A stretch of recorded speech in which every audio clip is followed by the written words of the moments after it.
अस्सलाम वालेकुम first year बेटे, open your chemistry book. Chapter 8 हमने कंप्लीट कर लिया था। आज हम चैप्टर 9 स्टार्ट करेंगे। चैप्टर का टाइटल है हमारा acid base chemistry, the most important and the most easiest chapter of the book. सबसे आसान और सबसे इम्पॉर्टेंट चैप्टर। इस चैप्टर में से बहुत ज़्यादा क्वेश्चन आते हैं, एमसीक्यूज भी बहुत ज़्यादा आते हैं और शॉर्ट क्वेश्चन आंसर्स भी बहुत ज़्यादा आते हैं। और ये चैप्टर है भी बेटे बहुत ईजी भी है और बहुत इंटरेस्टिंग भी है। मैं तो जब आप लोगों जैसी थी ना, इवन मैट्रिक में भी और एफएससी में भी मेरा फेवरेट चैप्टर होता था ये एसिड बेस केमिस्ट्री। इस चैप्टर में बेटे हम लोग पढ़ेंगे कि what are acids, what are base, और डिफरेंट साइंटिस्ट के अकॉर्डिंगली सब साइंटिस्ट ने एसिड और बेस के डिफरेंट टाइप के कंसेप्ट दिए हैं। वो कौन कौन से कंसेप्ट हैं वो हम डिटेल से पढ़ेंगे। देन पीएच के बारे में हम पढ़ेंगे, पीएच क्या चीज़ होती है, पीओएच क्या होता है, ठीक है। और acid base titration, hydrolysis, acid और बेस को जब कंबाइन करें हमारे पास क्या बनता है, डेट इज़ साल्ट। और साल्ट, डिफरेंट टाइप के साल्ट्स कौन कौन से हैं, साल्ट को किस तरह से प्रिपेयर किया जाता है, ये तमाम चीज़ें जो हैं वो इंशाल्लाह हम इस चैप्टर में कवर करेंगे। तो let's start this chapter. Reading से हम स्टार्ट लेते हैं, देन इंशाल्लाह मैं आपको साथ साथ इसको एक्सप्लेन करूँगी।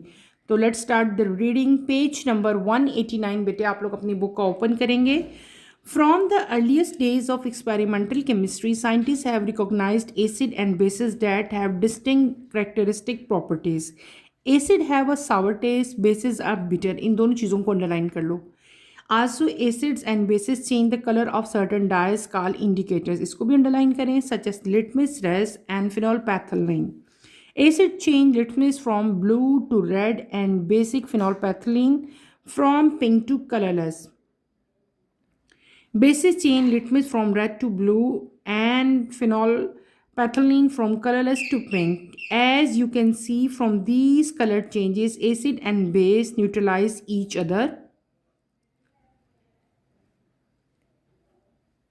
During neutralization, acids and bases react with each other to produce ionic substances called salts.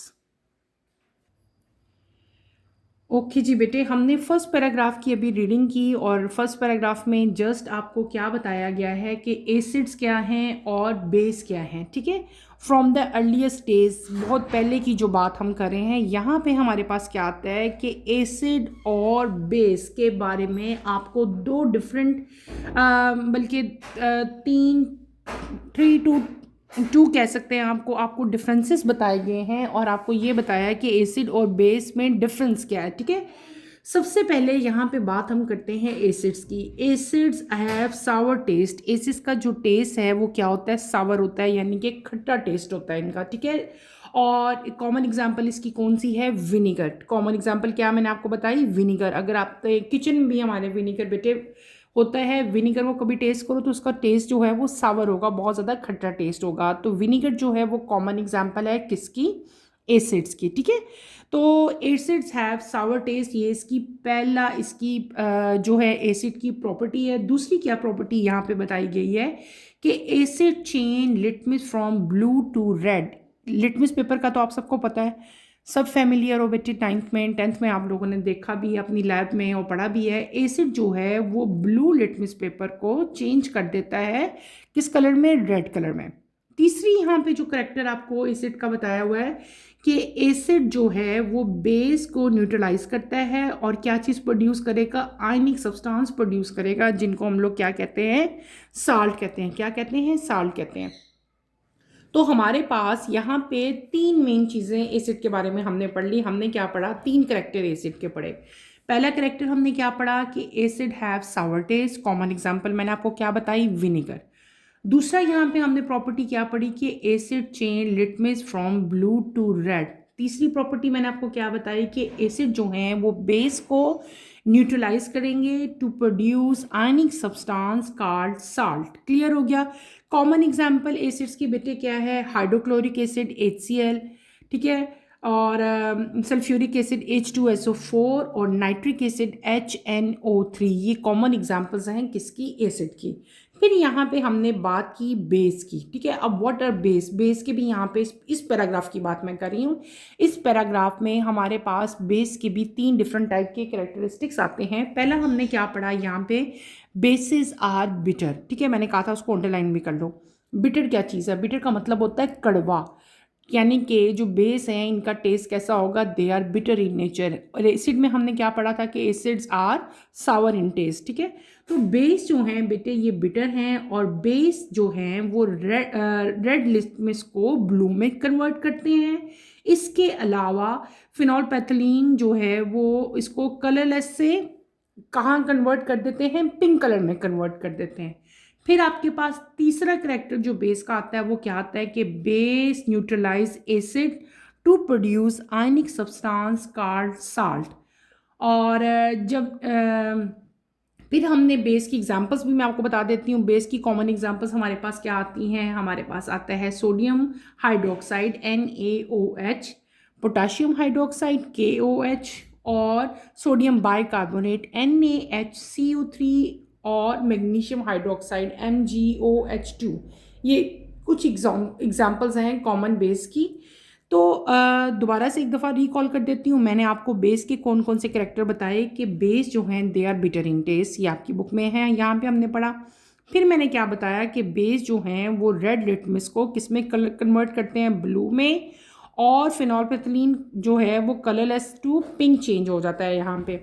और तीसरी हमने क्या पढ़ ली कि जो बेसिस हैं वो एसिड को न्यूट्रलाइज कर देते हैं और इससे आयनिक सब्सटेंस बनाते हैं जिनको हम लोग क्या कहते हैं, साल्ट कहते हैं। इन द एंड हमने क्या कर लिया, मैंने आपको बेस की कुछ एग्जांपल्स दी। कौन कौन सी दी, मैंने sodium hydroxide NaOH, KOH, NaHCO3 और MgOH2, ये कॉमन एग्जांपल्स मैंने आपको किसकी बताई, बेस की बताई।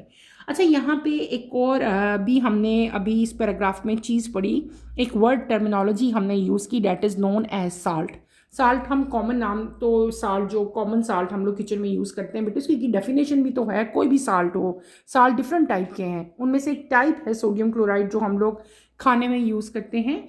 बेसिकली साल्ट क्या होता है कि जब भी एक प्रोसेस है that is neutralization, during neutralization आप उसको किस तरह से डिफाइन करेंगे कि जब न्यूट्रलाइजेशन का प्रोसेस होता है, एसिड और बेस रिएक्ट करते हैं, दोनों कंबाइन होते हैं और आपके पास क्या चीज़ बनती है बेटे, साल्ट बनता है, ठीक है। तो आप कैसे लिखोगे, अगर आपकी साल्ट की डेफिनेशन आती है, during neutralization acid and bases react with each other to produce ionic substance called salt, okay. अच्छा, अब यहाँ पे एक और चीज़ भी आपने पढ़ी जिसको मैंने कहा था आप लोग अंडरलाइन करें, यहाँ पे इंडिकेटर्स को। तो इंडिकेटर्स क्या हैं कि एसिड और बेस जो हैं वो कुछ डाइस का कलर चेंज कर देते हैं, ठीक है, और उनको हम लोग क्या कहते हैं, इंडिकेटर्स कहते हैं। कॉमन एग्जांपल उनकी कौन सी दी हुई है, लिटमस और फिनोल्फेथलीन। इसके अलावा और भी आपके पास बहुत सारे इंडिकेटर्स आते हैं, हम डिटेल से आगे जो है उसको स्टडी करेंगे, क्लियर है। यहाँ पे एक इंटरेस्टिंग इन्फॉर्मेशन लिखी हुई है, acidity in our stomach is due to excess hydrochloric acid, it is treated by taking mild base such as baking soda.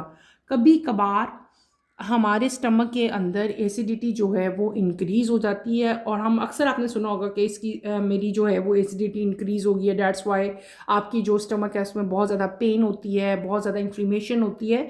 तो वो क्यों होती है बेटे, क्योंकि स्टमक के अंदर जो है हाइड्रोक्लोरिक एसिड की जो परसेंटेज है वो क्या हो जाती है, ज़्यादा हो जाती है। जब उसकी परसेंटेज ज़्यादा होती है HCl की, तो आपको जो है वो बहुत ज़्यादा जलन, एसिडिटी महसूस होती है, तेज़ाबियत महसूस होती है, और उस केस में हम लोग क्या लेते हैं, उस चीज़ को ख़त्म करने के लिए हमें छोटा सा थोड़ी सी परसेंटेज लेनी पड़ती है बेस की। कॉमन उस कप में जो बेस यूज़ किया जाता है स्टमक की एसिडिटी को रिमूव करने के लिए, डैट इज़ बेकिंग सोडा, ठीक है, क्लियर हो गया।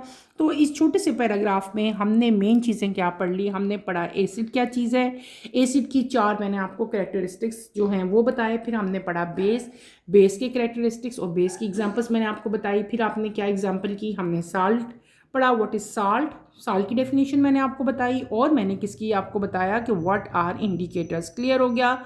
और ये जो ACL वाली लाइंस हैं बेटे, इसको भी आप अंडरलाइन करें, ये भी आपके MCQs में आ सकती हैं। नेक्स्ट पेज पे चलो बेटे, पेज नंबर 190 पे अगर आप मूव करें तो फर्स्ट टॉपिक इस चैप्टर का यहाँ से हम स्टार्ट करेंगे, that is known as Bronsted Lowry concept. ठीक है, let's start with the reading, then इंशाल्लाह मैं आपको साथ साथ एक्सप्लेन करूँगी। बहुत इंटरेस्टिंग चैप्टर है और बहुत ज़्यादा इंपॉर्टेंट भी है और ईजी। सबसे अच्छी बात यह है कि इंपॉर्टेंट तो है लेकिन साथ साथ ईजी भी है। ठीक है, इंशाल्लाह आपको मज़ा आएगा इसको पढ़ने में। 9.1 Bronsted-Lowry concept. In 1923, the Danish chemist J. N. Bronsted and the English chemist T. M. Lowry independently expanded the Arrhenius concept of acid-base. The limitation of Arrhenius theory is that it describes the reaction of an acid and base only in aqueous medium. There are many reactions that occur in solvent other than water or in the absence of any solvent. Bronsted-Lowry pointed out that acid-base reactions can be seen as proton transfer reaction and that acids and bases can be defined in terms of this proton-hydrogen transfer. According to Bronsted-Lowry concept, an acid is a species donating a proton in a proton transfer reaction and base is a species accepting the proton. When HCl dissolves in water, an hydrogen ion proton is transferred from HCl to water where it becomes attached to a lone pair of electrons on the oxygen atom and form H3O.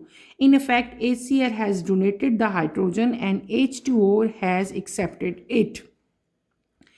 The species formed after Bronsted base accept a proton from the acid is called conjugate acid.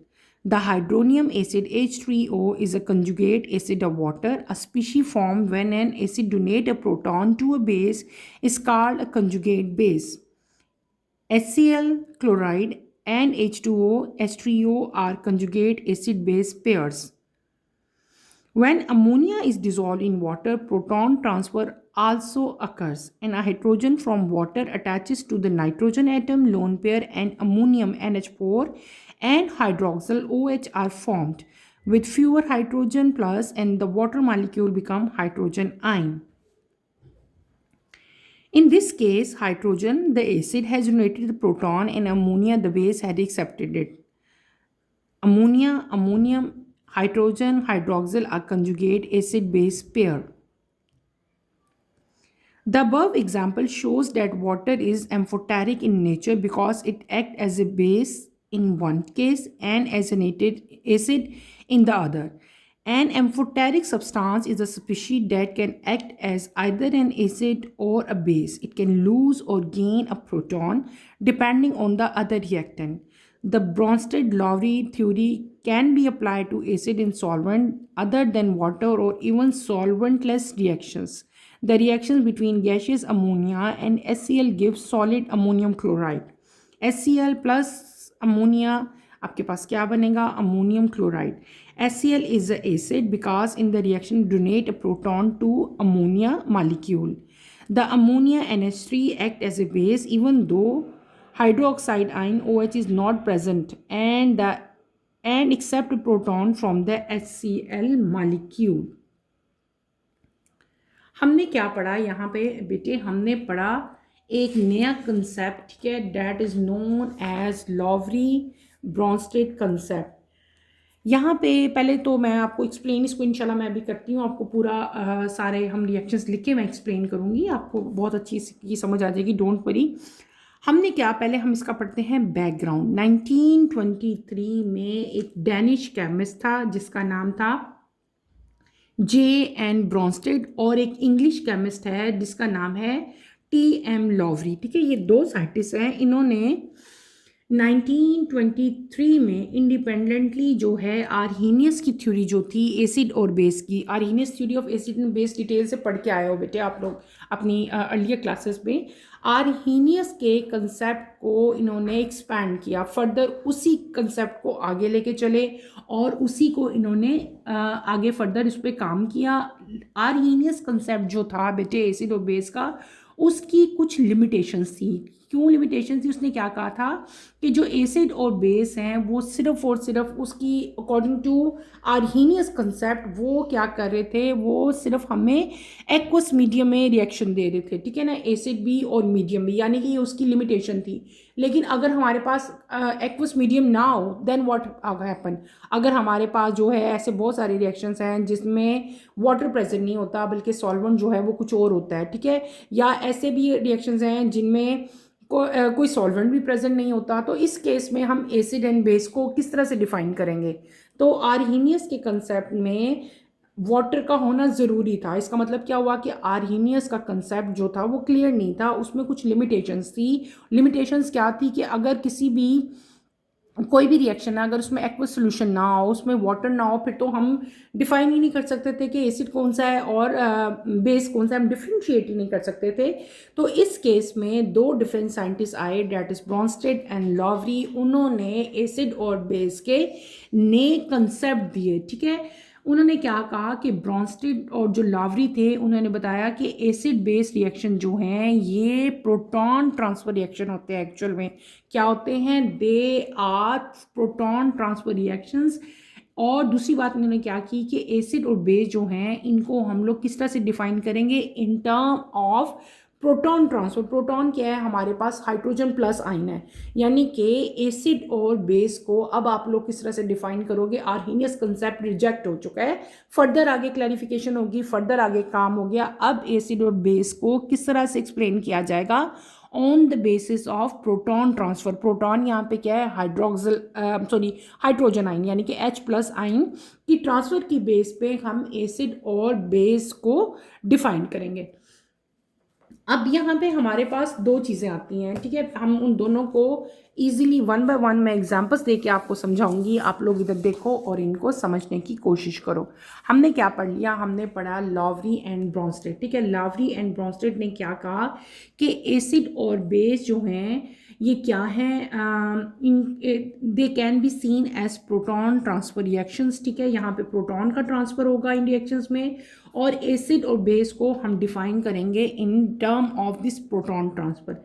सबसे पहले आपके पास दो यहाँ पे definitions आएंगी। हम यहाँ पे क्या पढ़े हैं? हम पढ़े हैं ब्रॉन्स्टेड, बेटे ब्रॉन्स्टेड, ठीक है। एंड आपके पास क्या आ रहा है? लॉवरी, LOWRY कंसेप्ट।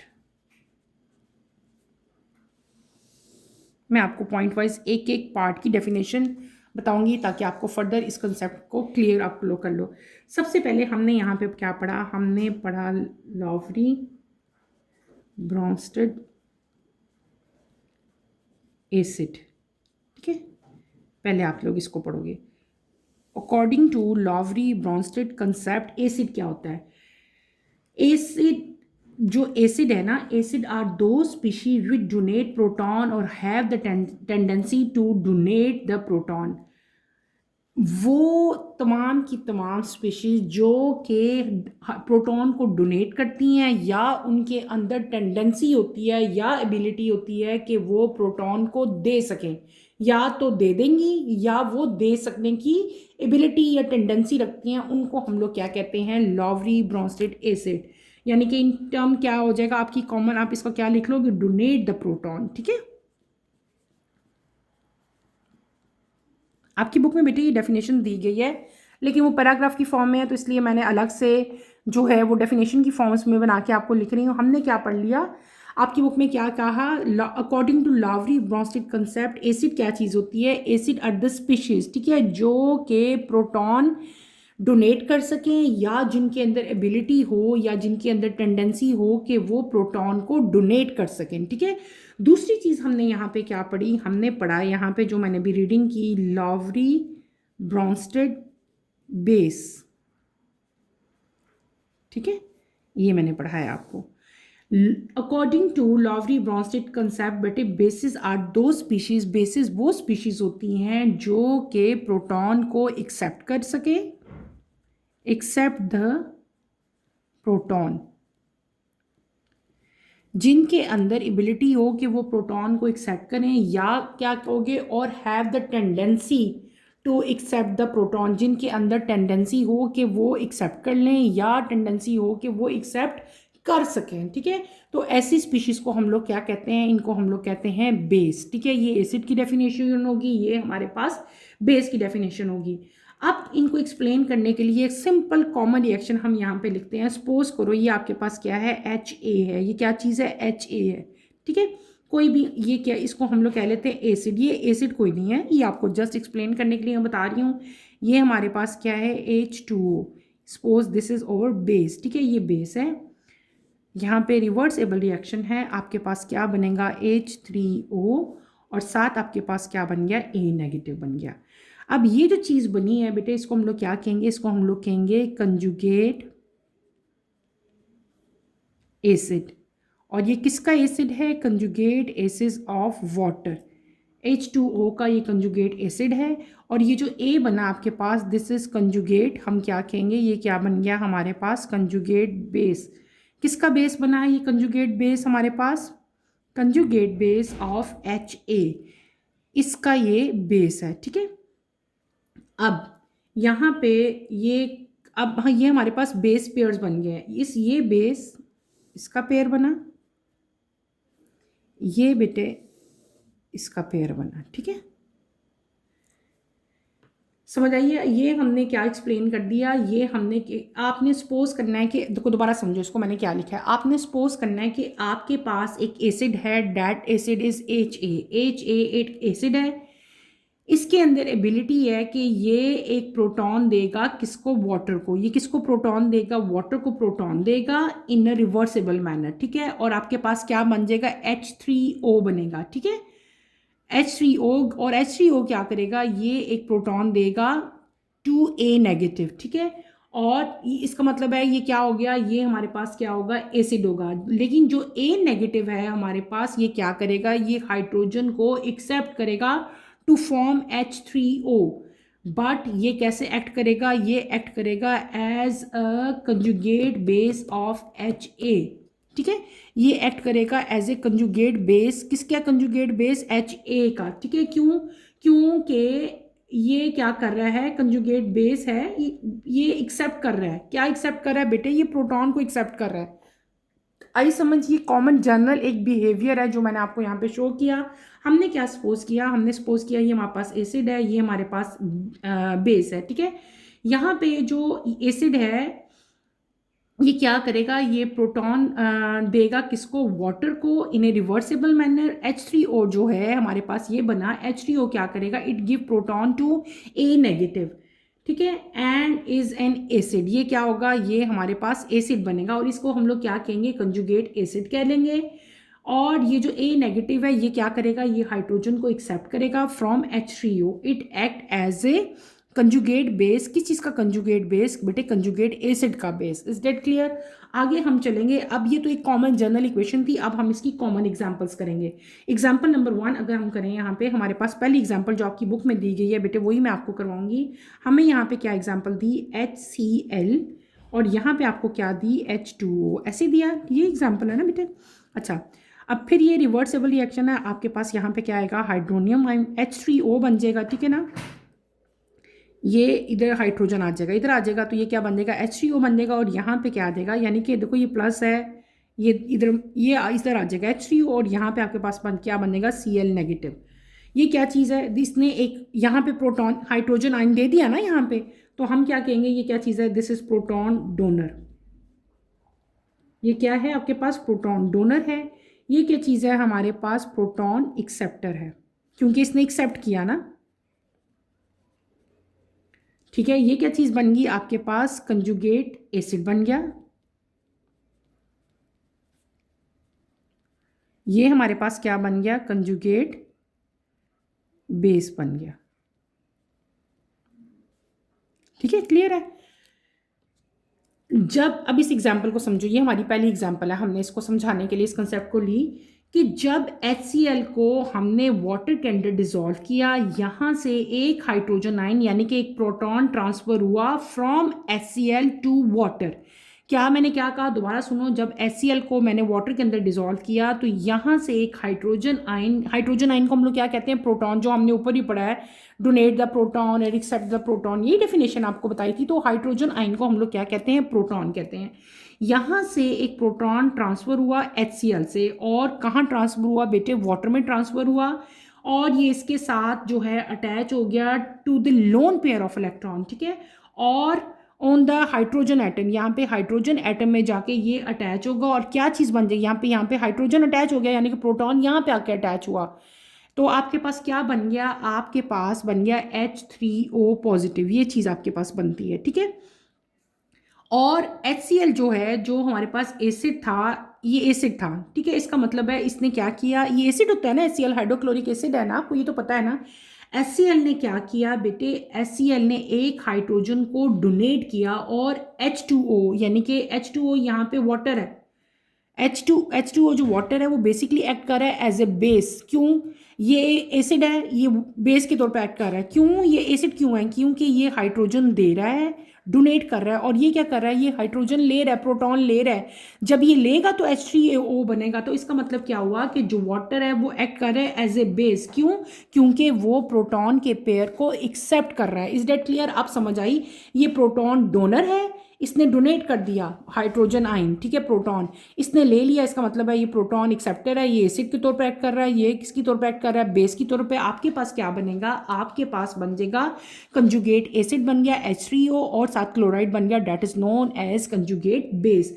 अब आपके पास दो नई डेफिनेशन हमने आज पढ़ ली। अब हमने क्या डेफिनेशन पढ़ी, हमने यहाँ पे पढ़ लिया कंजुगेट, हमने क्या पढ़ा, कंजुगेट एसिड बेटे पढ़ा, मैंने आपको कहा कंजुगेट एसिड बन गया। अब कंजुगेट एसिड क्या होता है, गौर से सुनो। ऐसी स्पीशी बेटे जो फॉर्म होती है आफ्टर ब्रॉन्स्टेड बेस एक्सेप्ट ए प्रोटॉन। जब ब्रॉन्स्टेड बेस, ये ब्रॉन्स्टेड बेस जब एक्सेप्ट करती है प्रोटॉन को फ्रॉम एन एसिड से, तो जो चीज़ बनती है उसको हम लोग क्या कहते हैं, कंजुगेट एसिड कहते हैं। मैंने क्या कहा, दोबारा सुनो कितना ईजी है।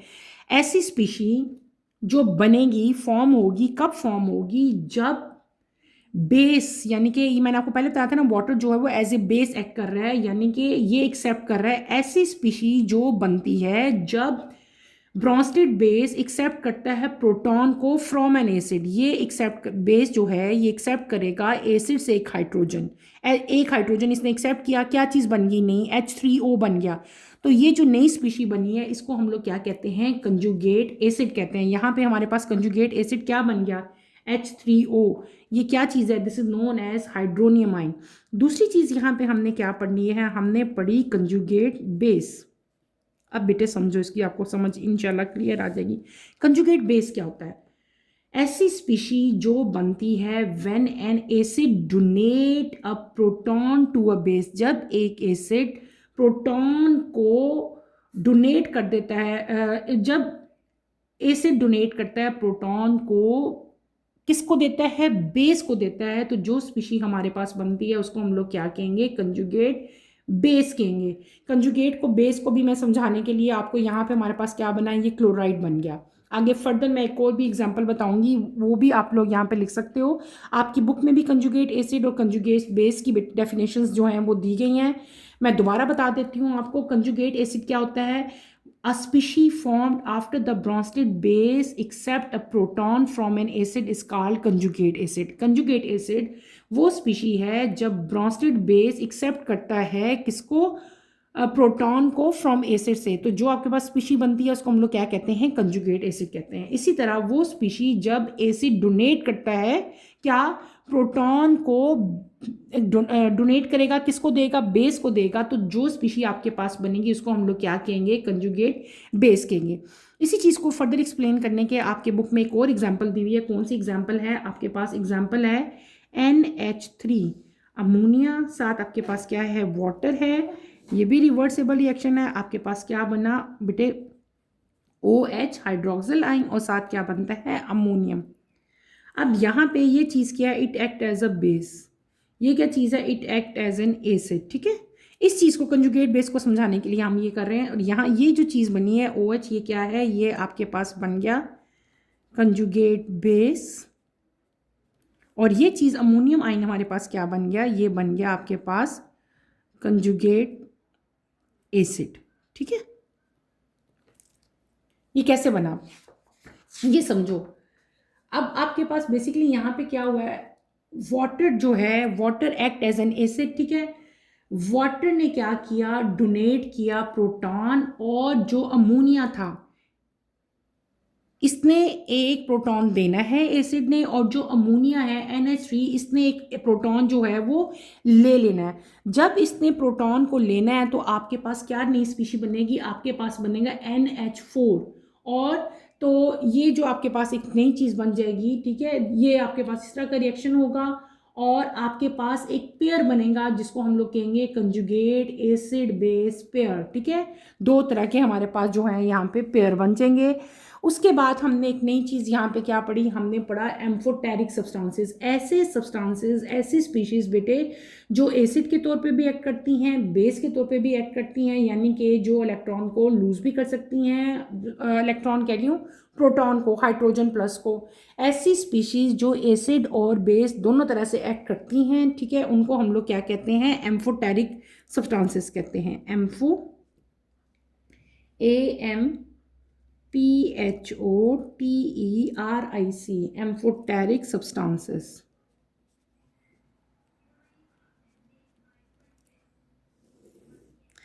ऐसे सब्सटेंसेस, ऐसी स्पीशीज जो कि एसिड और बेस दोनों एक्ट करती हैं, that can either be acid और अ बेस। ठीक है, यानी कि इट कैन लूज और गेन प्रोटॉन। तो इस तरह की स्पीशीज को हम लोग क्या कहते हैं, एम्फोटेरिक स्पीशीज कहते हैं। ठीक है, क्लियर हो गया। हमने आज के अपने यहाँ पे सारा का सारा जो एक और एग्जांपल भी आपकी बुक में दी हुई है एम्फोटेरिक सब्सटेंसेस की भी, वो भी मैं यहाँ पे लिख देती हूँ। कॉमन एग्जांपल आपकी बुक में दी हुई है hydrochloric acid HCl plus ammonia. Irreversible reaction है, आपके पास क्या बनेगा, अमोनियम क्लोराइड। ठीक है, ये रिएक्शन जो है ये अमोनिया और हाइड्रोक्लोरिक के दरमियान में आपके पास क्या बनता है, अमोनियम क्लोराइड। HCl जो है यहाँ पे एसिड है, बिकॉज इस रिएक्शन में ये डोनेट कर रहा है प्रोटॉन किसको, अमोनियम मालिक्यूल को, और जो अमोनिया है ये एक्ट कर रहा है as a base. Even hydroxyl ion is not present, लेकिन यहाँ पे ये क्या कर रहा है कि ये इस प्रोटॉन को एक्सेप्ट कर रहा है। ठीक है, तो ये सिंपल आपने यहाँ पे रखना है, ये एग्जाम्पल याद रखनी है। हमने आज के बेटे डेफिनेशंस में यहाँ पे हमने आज के टॉपिक में क्या पढ़ा, हमने पढ़ा ब्रॉन्स्टेड एंड लॉवरी कंसेप्ट पढ़ा। उसमें मैंने आपको बताया कि लॉवरी ब्रॉन्स्टेड एसिड क्या होते हैं, उसकी डेफिनेशन की हमने, लॉवरी ब्रॉन्स्टेड बेस क्या होते हैं, और उसका कंसेप्ट क्लियर करने के लिए मैंने एक जर्नल आपको रिएक्शन करके दिखाया। उसके बाद हमने एक और नई चीज़ आज पढ़ी, कंजुगेट एसिड और कंजुगेट बेसिस। उनकी डेफिनेशन मैंने आपको बताई। कंजुगेट इसको एसिड को एग्जाम्पल के तौर पर मैंने ये रिएक्शन बताया, कंजुगेट बेसिस के रिएक्शन पे मैंने आपको ये चीज़ बताई। इन द एंड हमने क्या पढ़ा, एम्फोटेरिक सब्सटेंसेस। एम्फोटेरिक सब्सटेंसेस क्या होते हैं, उसकी डेफिनेशन बताई और उसकी एग्जाम्पल मैंने आपको बताई। क्लियर है, आपने इस पूरे टॉपिक को अच्छी तरह से स्टडी करना है। इस टॉपिक में कोई कन्फ्यूजन होती है, कोई प्रॉब्लम होती है तो feel free to ask any question. और इन द एंड, इसी टॉपिक के एंड पे आपको यहाँ पे एक टेबल भी बेटे दिया गया है, conjugate acid base pair of common species. ये कॉमन स्पीशीज़ हैं आपके पास, ये एसिड हैं, ये बेस हैं, इनके कंजुगेट एसिड और कंजुगेट बेस बताए हुए हैं। ठीक है, ये 3 डिफरेंट टाइप के रिएक्शंस हैं। ये तीनों रिएक्शंस भी आपने अच्छी तरह करना है। यहाँ पे क्या है, ये एसिड है, ये बेस है, जब दोनों रिएक्ट करेंगे हमारे पास क्या बनेगा, H3O। जैसे पहले हमने पढ़ा था वो HCl वाला पढ़ा था ना, यहाँ पे HCl था, लेकिन उसकी जगह अब यहाँ पे क्या आ गया, HNO3 आया है। ठीक है, बाकी सिंपल यही रिएक्शन है। यहाँ पे क्या होगा कि ये हाइड्रोजन यहाँ पे चल जाएगा, ये क्या बन जाएगा आपके पास, H3O, यानी कि ये अपना जो एक प्रोटॉन है वो इसको दे देगा, डोनेट करेगा, आपके पास क्या बनेगा, H3O कंजुगेट एसिड, और ये क्या NO3 जो रह जाएगा वो क्या होगा, कंजुगेट बेस। यहाँ पे भी सल्फ्यूरिक एसिड H2SO4 है, ये क्या है आपके पास H2O है, ये अपना एक प्रोटॉन इसको देगा, ये क्या बन जाएगा H3O, और यहाँ पे क्या रह जाएगा HSO4। थर्ड रिएक्शन में क्या है, H2O और CO3। ठीक है, ये एक हाइड्रोजन यहाँ पे इसको डोनेट करेगा अपना प्रोटॉन, ये क्या बन जाएगा SCO3, और साथ आपके पास क्या आ जाएगा, हाइड्रोक्सिल आयन। इन तमाम केसेस में क्या हो रहा है कि प्रोटॉन जो है वो ट्रांसफ़र हो रहा है यहाँ से यहाँ पर, यानी कि यहाँ पे नाइट्रिक एसिड से वाटर में ट्रांसफ़र हो रहा है, और यहाँ पे आपके पास क्या हो रहा है, ये प्रोटॉन यहाँ पे आते जा रहे हैं और आपके पास ये कंजुगेट एसिड बन रहे हैं, ये कंजुगेट बेस बन रहे हैं।